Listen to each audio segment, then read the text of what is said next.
जयंती मंगला काली भद्रकाली कपालिनी दुर्गा क्षमा शिवा धात्री स्वाहा स्वधा नमोस्तुते। जय माँ काल रात्रि रक्त है करती पान, नवरात्रि के 7वें दिन सारे करते ध्यान। रक्त बीज वध के लिए लिया काली अवतार, भक्त के जीवन में भी भर दो हल्की सी मुस्कान। या देवी सर्वभूतेषु कालरात्रि रूपेण संस्थिता, नमस्तस्यै नमस्तस्यै नमस्तस्यै नमो नमः। प्रिय भक्तजनों, आज आषाढ़ गुप्त नवरात्रि का 7वां दिन है और आज के दिन महाविद्या माँ धूमावती और माँ कालरात्रि देवी की पूजा की जाती है। नवरात्रि के 7वें दिन माता के इसी स्वरूप को ध्यान रखकर इनकी पूजा की जाती है और देवी का यह नाम उनके स्वरूप के कारण है। इस स्वरूप में माता का वर्ण काजल के समान काला है। माँ कालरात्रि की 4 भुजाएं हैं।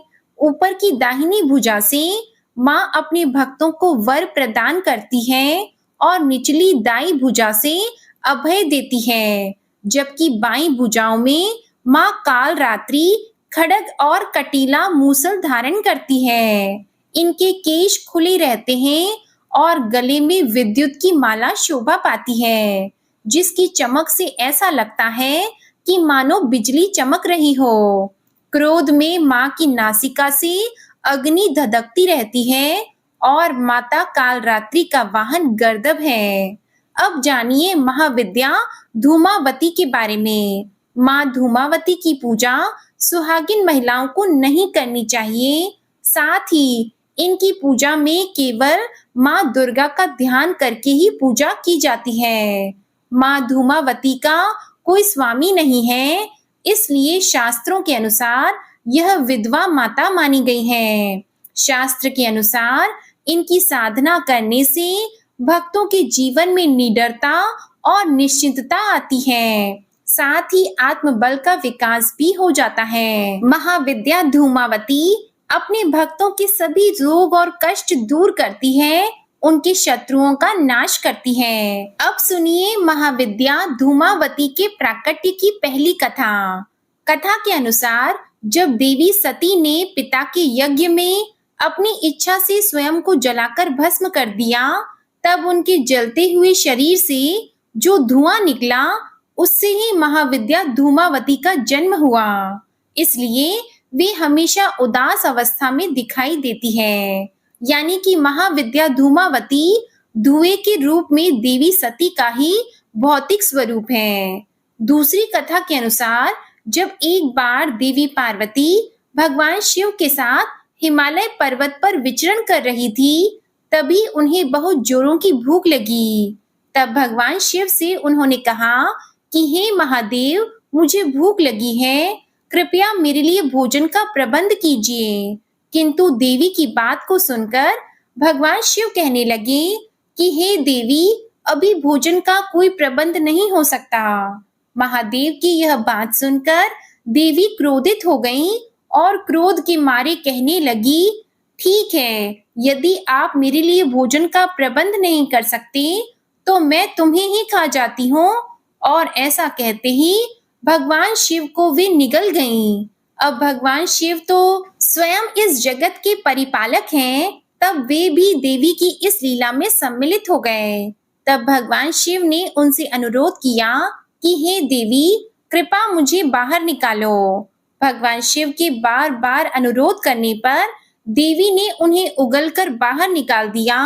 अब भगवान शिव देवी के मुख से बाहर तो निकल गए, लेकिन मारे क्रोध के भगवान शिव ने देवी को श्राप ही दे डाला और कहने लगे कि हे देवी, क्योंकि तुमने अपने पति को निगल लिया है, इसलिए आज से और अभी से तुम एक विधवा के रूप में रहोगी। कहा जाता है कि बस तभी से महाविद्या धूमावती विधवा के रूप में रहती है और उन्हें इसी रूप में पूजा भी जाता है। महाविद्या धूमावती के अगर स्वरूप की बात करें तो यह श्वेत वस्त्र धारण करती है, इनके खुले हुए केश हैं, हाथ में सूप धारण करती हैं और इनका वाहन कौवा है। ऐसा कहा जाता है कि महाविद्या धूमावती क्योंकि एक विधवा के रूप में होती हैं, इसलिए सुहागिन महिलाओं को प्रकट रूप में उनकी पूजा नहीं करनी चाहिए और ना ही उन्हें भोग वगैरह अर्पित करनी चाहिए। आज के दिन केवल मानसिक पूजा करके उनका ध्यान रखकर आप उनसे क्षमा याचना कर सकते हैं और अपने सुहाग की लंबी आयु के लिए उनसे प्रार्थना भी कर सकते हैं। महाविद्या धूमावती दरिद्रता को दूर करती है, रोग और कष्ट को मिटाती है और क्रोध को भी शांत करती है। माँ धूमावती के समान कोई दूसरी शक्ति नहीं है और वह अजेय है, अर्थात उनको कोई जीत नहीं सकता। चंड मुंड और शुंभ निशुंभ प्रसंग में देवी कहती है कि मैंने प्रण किया है कि जो मुझे युद्ध में जीत लेगा मैं उसी का वरण कर सकूंगी, लेकिन कोई भी युद्ध में उन्हें जीत नहीं पाया, इसलिए वे अजेय हैं और अकेली हैं। महाविद्या धूमावती को देवी लक्ष्मी की छोटी बहन भी माना जाता है। लक्ष्मी जी जहाँ धन की देवी हैं, वहीं अलक्ष्मी के रूप में धूमावती उनकी बहन है।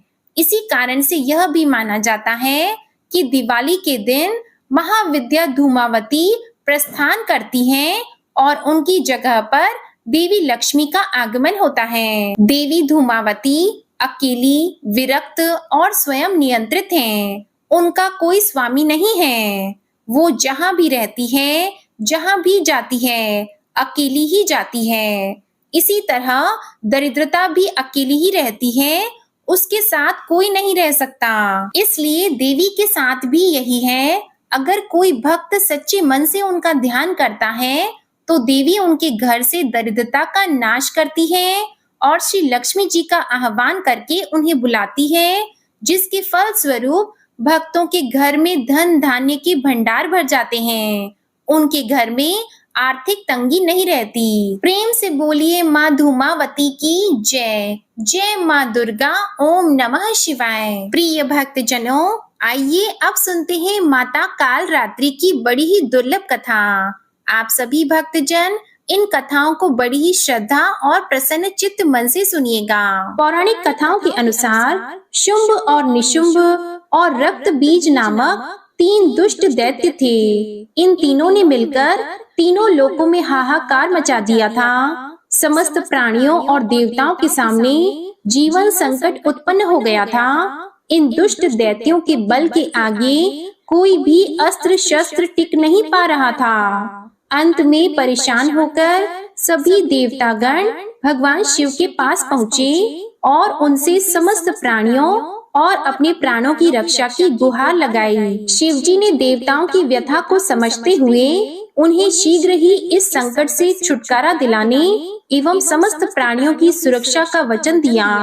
शिव शंकर जी को पता था कि इन दैत्यों का संहार माता पार्वती ही कर सकती हैं। इसके बाद भगवान शिव ने माता पार्वती से कहा, हे देवी, आप आदि शक्ति जगत जननी हैं। आपके तेज का सामना तीनों लोकों में कोई नहीं कर सकता है। आप इन दुष्ट राक्षसों का वध करके इस सृष्टि की रक्षा करें। शिव जी की आज्ञा पाकर माता पार्वती ने दुर्गा देवी का रूप धारण किया तथा शुंभ निशुंभ और रक्त बीज का वध करने निकल पड़ी। मगर उन दानवों को समाप्त करने में एक विकराल समस्या थी। रक्त बीज को यह वरदान मिला हुआ था कि जहाँ भी उसके रक्त की एक भी बूंद नीचे गिरेगी, वहाँ रक्त बीज जैसा दूसरा दानव उत्पन्न हो जाएगा, जिसके कारण उसका वध करना अत्यंत कठिन हो जाता था। माँ दुर्गा ने दानवों की सेना का संहार करना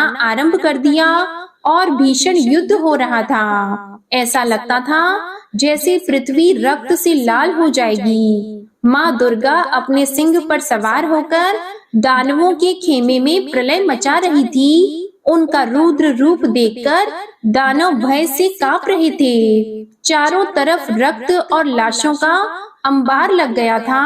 सभी दानव काल के गाल में समा गए, मगर असल कार्य तो रक्त बीज का वध करना था। अब देखिए माता दुर्गा जब भी रक्त बीज पर प्रहार करती वह हंसने लगता और जहाँ भी धरती पर उसका रक्त गिरता सैकड़ों रक्त बीज पुनः उठकर माता से युद्ध करने लगते। माता समझ गई इसका वध करने के लिए इसका रक्त भूमि पर नहीं गिरने देना है।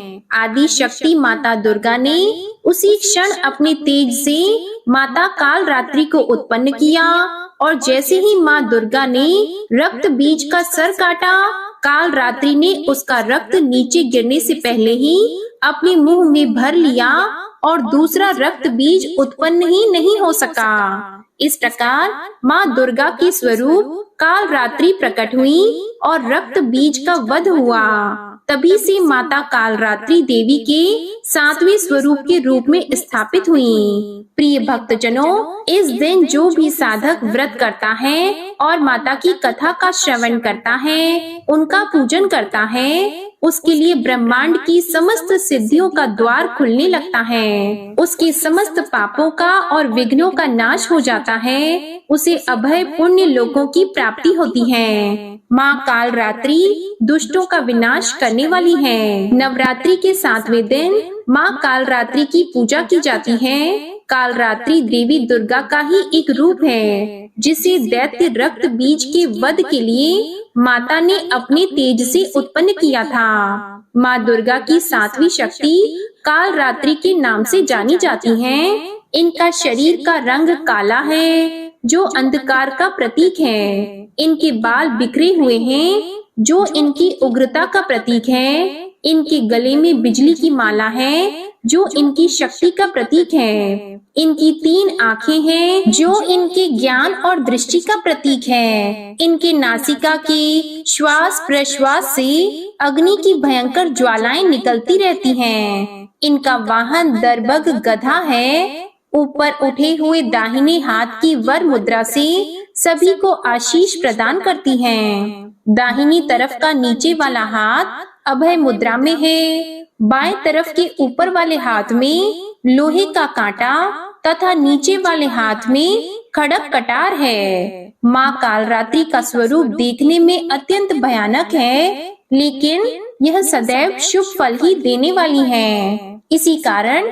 इनका नाम शुभंकरी भी है। अतः इनसे भक्तों को किसी प्रकार से भी भयभीत तथा आतंकित होने की कोई आवश्यकता नहीं है। ये माता पूर्णतः ममतामयी है। प्रेम से बोलिए जय माँ कालरात्रि, ओम नमः शिवाय। प्रिय भक्तजनों, आइए अब सुनते हैं माता काली की दूसरी कथा। एक समय दारुक नाम के पापी असुर ने ब्रह्मा जी की तपस्या करके उन्हें प्रसन्न कर लिया। ब्रह्मा जी से पाए वरदान के कारण दारुक अत्यंत बलशाली हो गया। वह देवताओं और ब्राह्मणों को परेशान करने लगा। वह उन पर अत्याचार करने लगा और धार्मिक अनुष्ठान यज्ञ बंद करवा दिए और स्वर्ग को चला गया। सभी देवता विचलित होकर ब्रह्मा जी और विष्णु जी के पास सहायता मांगने के लिए चले गए। ब्रह्मा जी ने बताया कि दारुक का नाश सिर्फ स्त्री के हाथ से ही हो सकता है।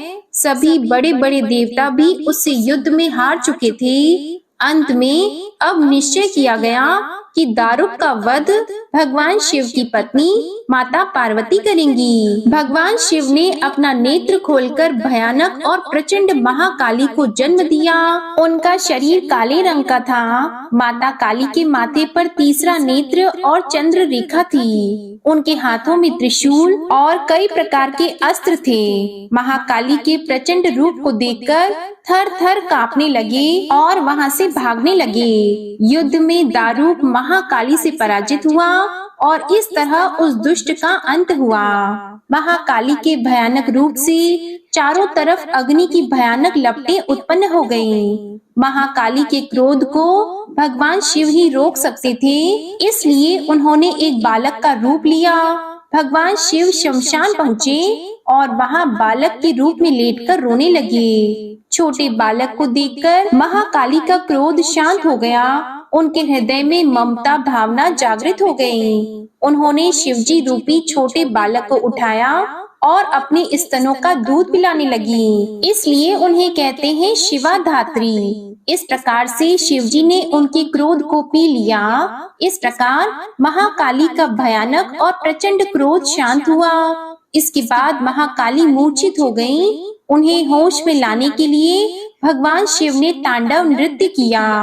होश में आने पर वे पुनः माता पार्वती के रूप में आ चुकी थी। माता पार्वती भगवान शिव का नृत्य देखकर नृत्य करने लगी, जिसके कारण उन्हें योगिनी नाम से पुकारा जाता है। एक बार सभी प्रेम से बोलिए जय माता काली। प्रिय भक्तजनों, आइए अब सुनते हैं माता काली की बड़ी ही दुर्लभ और चमत्कारी कथा। सुंदरपुर नामक एक बहुत ही सुंदर नगर था। उस नगर में माता काली का एक विशाल और भव्य मंदिर था और उस मंदिर के बाद चारों तरफ जंगल और झाड़ियों का इतना गहन साम्राज्य था कि शाम के समय उधर कोई भी भूले भटके से नहीं जाता था। यहाँ तक कि मंदिर के पुजारी भी धुंधला छाने से पहले ही मंदिर में दिया जलाकर आरती वगैरह करके माता को शयन करा के जल्दी से विदा हो जाते थे। उसी मंदिर के पास एक नहर था। नहर के उस पार उसी गांव में एक ब्राह्मण रहते थे, जो कि माता काली के बहुत बड़े भक्त थे। स्वभाव से अत्यंत भोले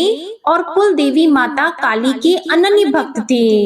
लोगों के लाख मना करने के बाद भी जाड़ा, गर्मी, बरसात, मौसम कैसा भी हो, रात को भोजन करके सोने से पहले वे नहर पार करके मंदिर में मत्था टेकने जरूर जाते थे। ऐसे ही पौष की एक सर्द रात थी। वातावरण में गहरी धुंध छाई हुई थी, क्योंकि उस समय घड़ी का उतना चलन नहीं था। तो ब्राह्मण देव भोजन करने के बाद अपने खेत की रखवाली तथा माता का दर्शन करने के लिए वहां पर चले आए। खेत में फसलों की रखवाली करते हुए उन्हें काफी समय हो गया।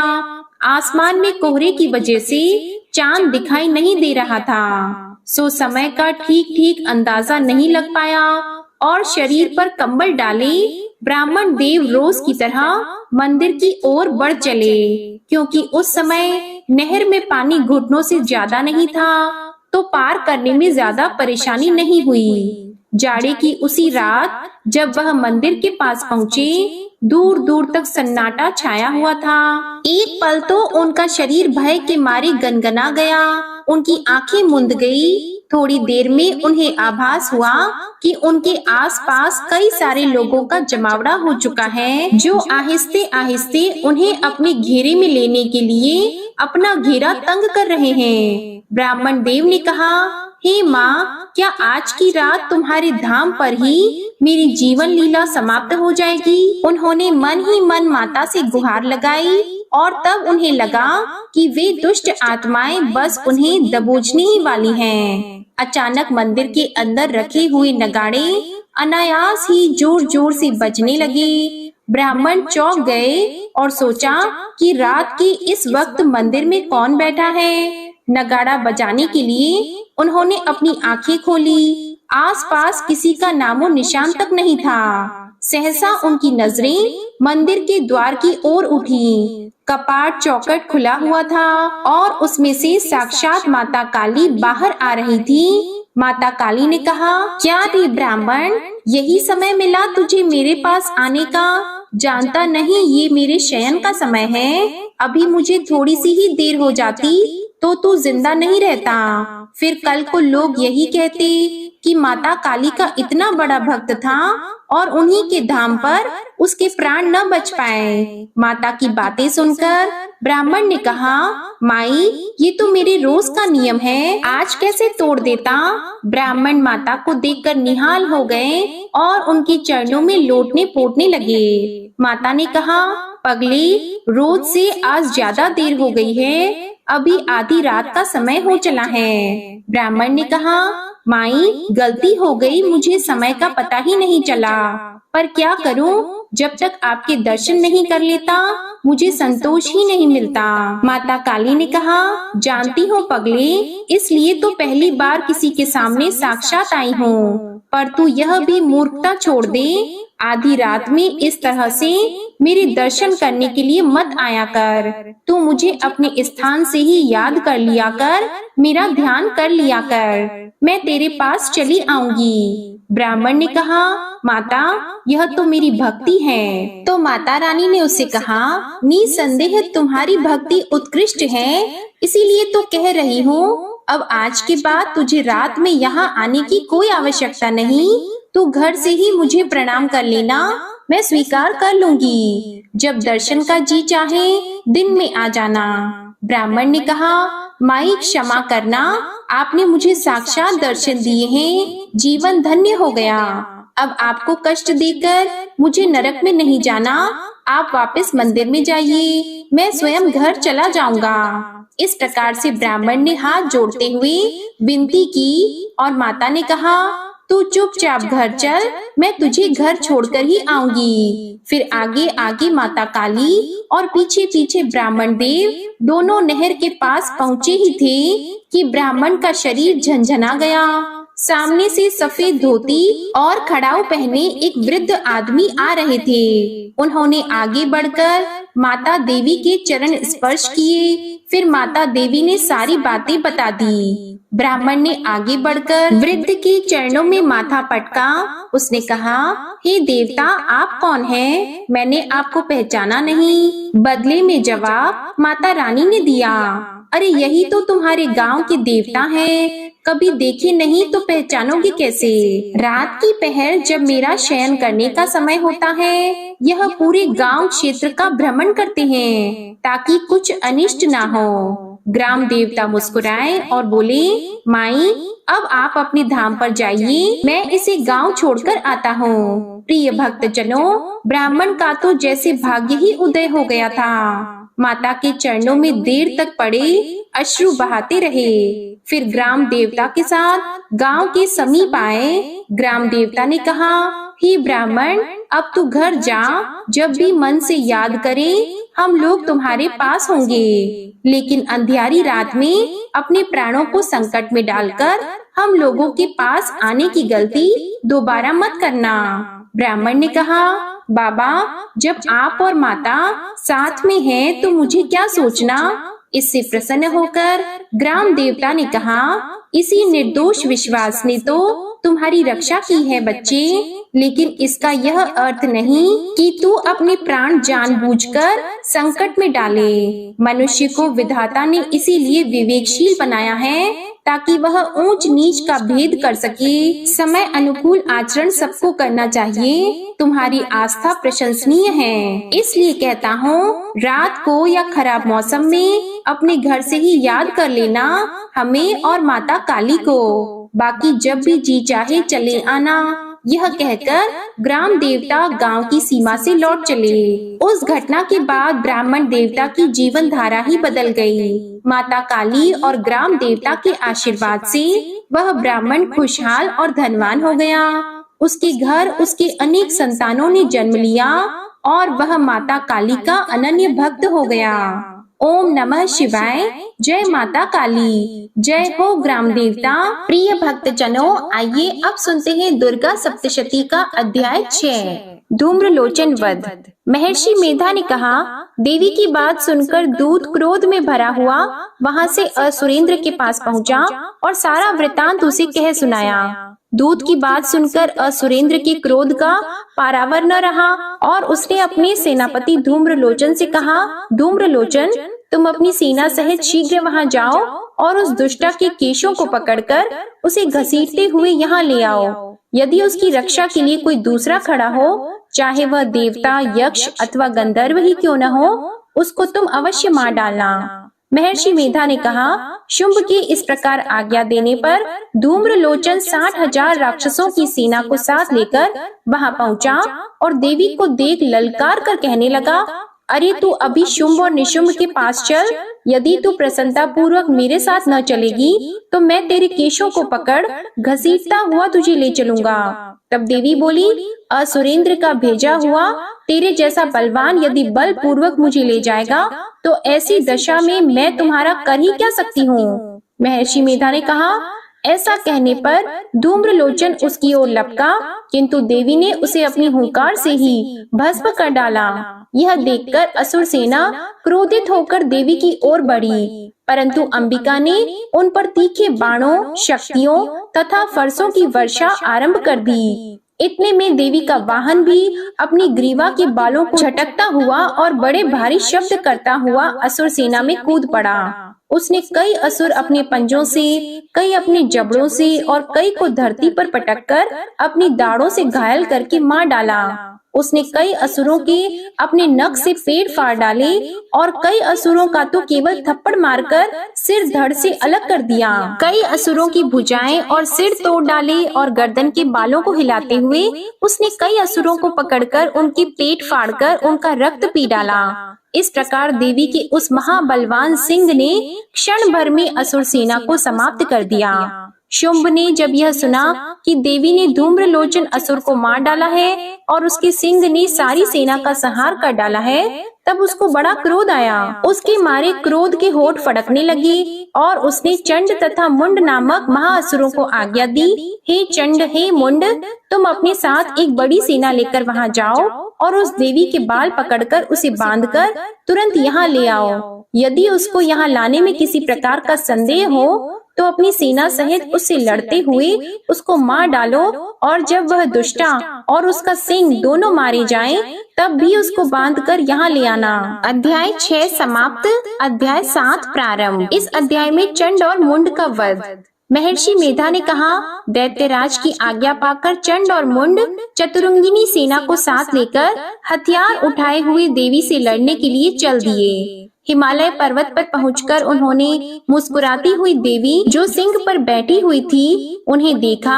जब असुर उनको पकड़ने के लिए तलवारें लेकर उनकी ओर बढ़े, तब अंबिका को उन पर बड़ा क्रोध आया और क्रोध के मारे उनका मुख काला पड़ गया, उनकी भ्रिकुटियां चढ़ गईं और उनके ललाट में से अत्यंत भयंकर तथा अत्यंत विस्तृत मुख वाली लाल आंखों वाली काली प्रकट हुई, जो कि अपने हाथों में तलवार और पाश लिए हुए थी। वह विचित्र खड्ग धारण किए हुई थी तथा चीते के चर्म की साड़ी एवं नर मुंडों की माला पहन रखी थी। उसका मांस सूखा हुआ था और शरीर केवल हड्डियों का ढांचा था, और जो भयंकर शब्द से दिशाओं को पूर्ण कर रही थी, वह असुर सेना पर टूट पड़ी और दैत्यों का भक्षण करने लगी। वह पार्श्व रक्षकों, अंकुशधारी महावतों, हाथियों पर सवार योद्धाओं और घंटों सहित हाथियों को एक हाथ से पकड़ पकड़ कर अपने मुंह में डाल रही थी, और इसी प्रकार वह घोड़ों, रथों, सारथियों व रथों में बैठे हुए सैनिकों को मुंह में डालकर भयानक रूप से चबा रही थी। किसी के केश पकड़कर,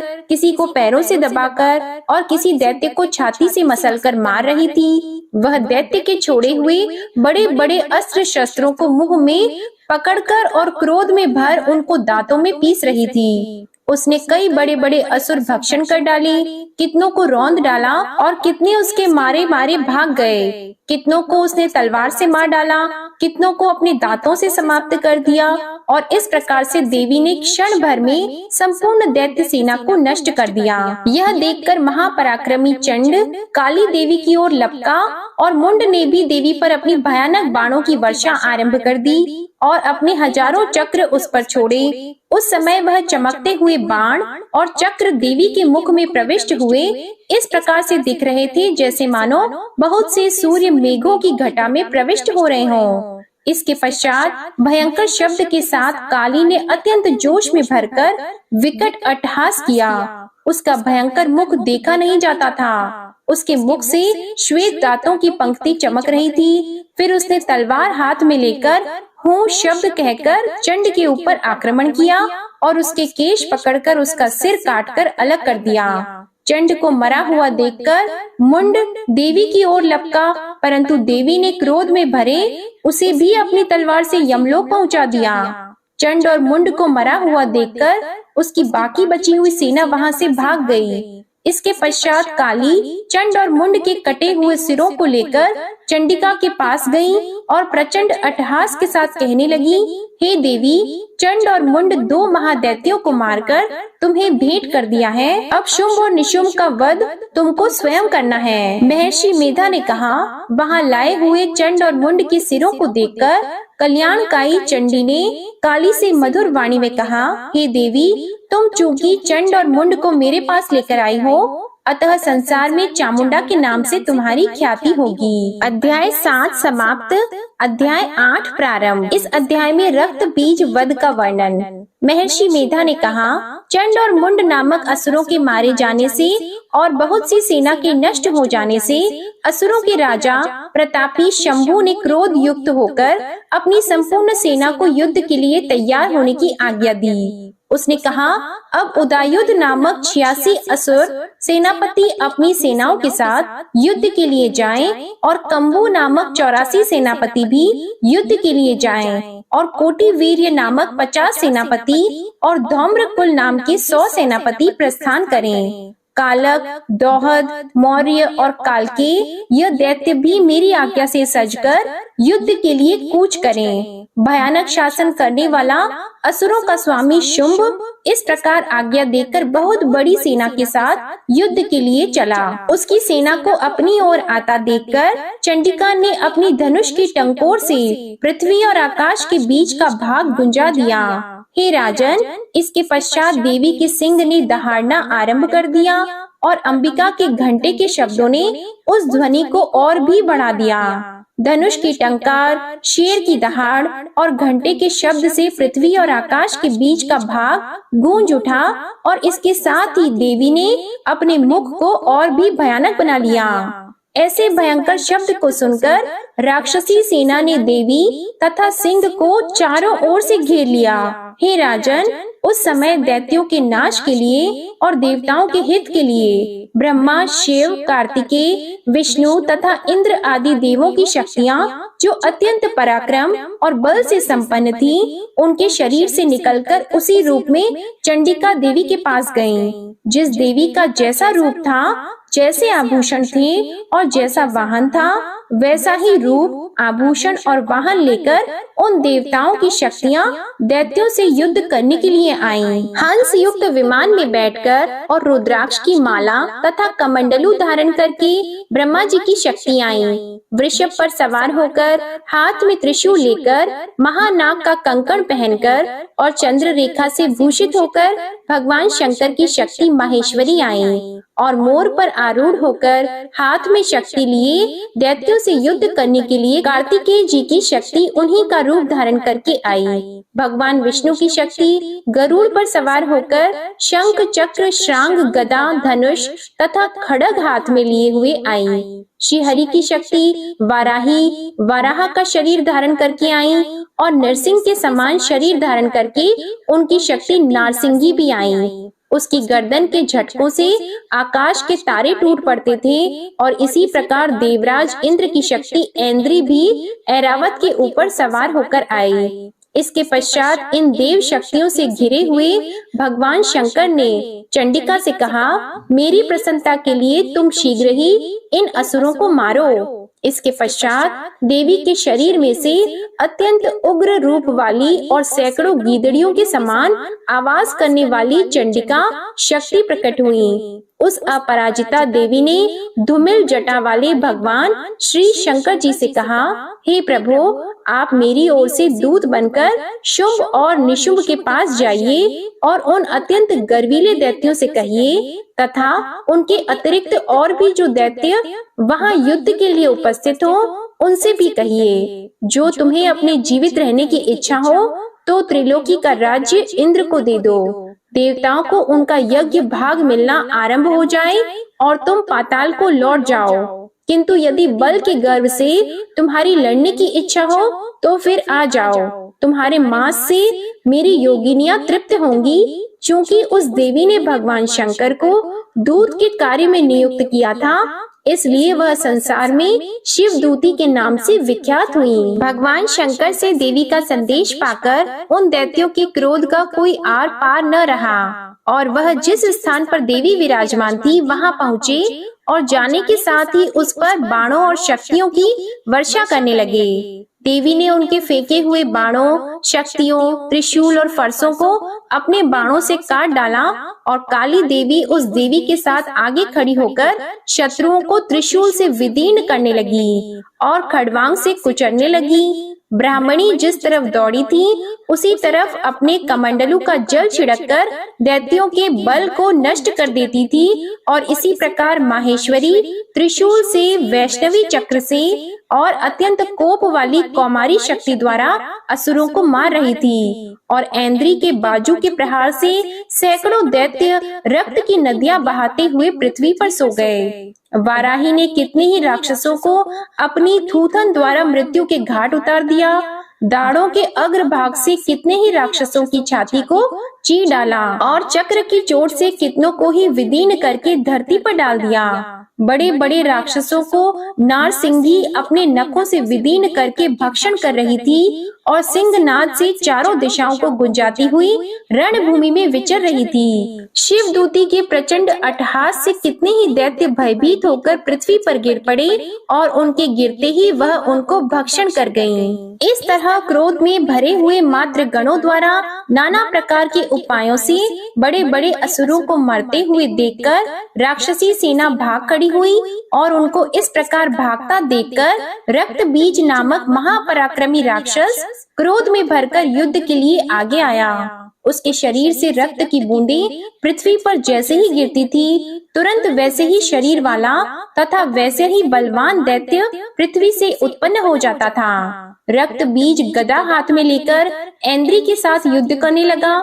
जब ऐन्द्री शक्ति ने अपने वज्र से उसको मारा तो घायल होने के कारण उसके शरीर से बहुत सा रक्त बहने लगा और उसकी प्रत्येक बूंद से उसके समान ही बलवान तथा महापराक्रमी अनेकों दैत्य भयंकर रूप से प्रकट हो गए। वह सबके सब दैत्य भयंकर अस्त्र शस्त्र लेकर देवियों के साथ लड़ने लगे। जब ऐन्द्री के वज्र प्रहार से उसके मस्तक पर चोट लगी और रक्त बहने लगा तो उसमें से हजारों ही पुरुष उत्पन्न हो गए। वैष्णवी ने चक्र से और ऐन्द्री ने गदा से रक्त बीज को चोट पहुंचाई और वैष्णवी के चक्र से घायल होने पर उसके शरीर से जो रक्त बहा उससे हजारों महाअसुर उत्पन्न हुए, जिनके द्वारा यह जगत व्याप्त हो गया। कौमारी ने शक्ति से, वाराही ने खड़ग से और माहेश्वरी ने त्रिशूल से उसको घायल किया। इस प्रकार क्रोध में भरकर उस महादैत्य ने सब मातृ शक्तियों पर पृथक पृथक गदा से प्रहार किया और माताओं ने शक्ति तथा शूल इत्यादि से उसको बार बार घायल किया। उससे सैकड़ों महादैत्य उत्पन्न हुए और इस प्रकार उस रक्त बीज के रुधिर से उत्पन्न हुए असुरों से संपूर्ण जगत व्याप्त हो गया, जिससे देवताओं को भय हुआ। देवताओं को भयभीत देखकर चंडिका ने काली से कहा, हे चामुंडे, अपने मुख को बड़ा करो और मेरे शस्त्र घात से उत्पन्न हुए रक्त बिंदुओं तथा रक्त बिंदुओं से उत्पन्न हुए महाअसुरों को तुम अपने इस मुख से भक्षण करती जाओ। इस प्रकार रक्त बिंदुओं से उत्पन्न हुए महादैत्यों को भक्षण करती हुई तुम रणभूमि में विचरो। इस प्रकार रक्त क्षीण होने से यह दैत्य नष्ट हो जाएगा। तुम्हारे भक्षण करने के कारण अन्य दैत्य नहीं होंगे। काली से इस प्रकार कहकर चंडिका देवी ने रक्त बीज पर अपने त्रिशूल से प्रहार किया और काली देवी ने अपने मुख में उसका रक्त ले लिया। तब उसने गदा से चंडिका पर प्रहार किया। प्रहार से चंडिका को तनिक भी कष्ट न हुआ, किंतु रक्त बीज के शरीर से बहुत सा रक्त बहने लगा। लेकिन उसके गिरने के साथ ही काली ने उसको अपने मुख में ले लिया। काली के मुख में उस रक्त से जो असुर उत्पन्न हुए उनको उसने भक्षण कर लिया और रक्त को पीती गयी। फिर देवी ने रक्त बीज को, जिसका की खून काली ने पिया था, चंडिका ने उस दैत्य को वज्र, बाण, खड़ग तथा रिष्टि इत्यादि से मार डाला। हे राजन, अनेक प्रकार के शस्त्रों से मारा हुआ और खून से वंचित वह महादैत्य रक्त बीज पृथ्वी पर गिर पड़ा। हे राजन, उसके गिरने से देवता अत्यंत प्रसन्न हुए और माताएं उन असुरों का रक्त पीने के पश्चात उद्यत होकर नृत्य करने लगी। जय माता दी। आज के अध्याय समाप्त होते हैं। इसके आगे का वर्णन आप आने वाली वीडियो में जरूर देखिएगा। आज की कथा पसंद आई हो तो वीडियो को लाइक करिएगा, शेयर करिएगा, कमेंट में माँ धूमावती और माँ कालरात्रि की जय लिखिएगा और हमारे चैनल को सब्सक्राइब जरूर कीजिएगा। जय माता दी।